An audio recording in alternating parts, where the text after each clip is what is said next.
Welcome to Long Meadow Ranch. This is my family's ranch and winery. We're a 650-acre ranch in the western hills of the Napa Valley above Rutherford, off of Whitehall Lane.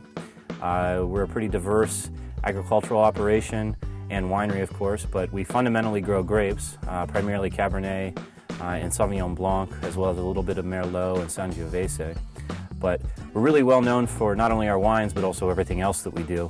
So on 650 acres, we don't actually grow 650 acres worth of grapes here. We're only doing about 30 acres of grapes in historical vineyard sites that we've replanted. We also have olive orchards that are over 125 years old, and we produce olive oils here in our winery facility from those trees, as well as some younger orchards that we've planted since we got here. The more you know where your food comes from, the less you have to be concerned about where it's been, what has happened to it in that process. There's so much conventional farming going on in this country today, and so much monoculture.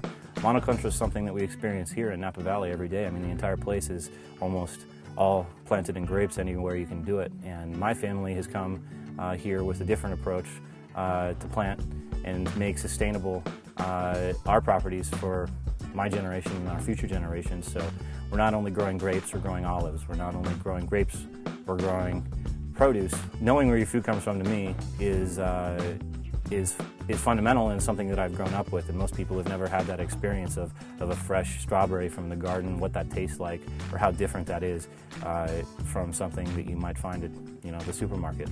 So at the end of the day, to me, it's for flavor. If it tastes better, and that should be the #1 reason. But it also is more healthy.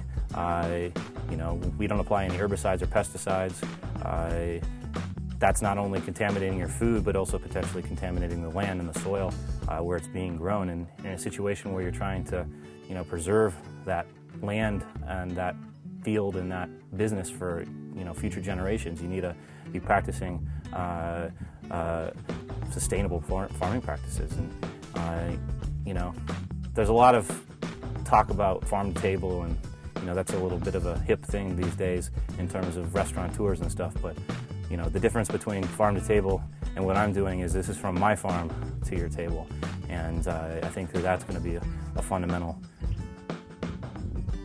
difference in the experience.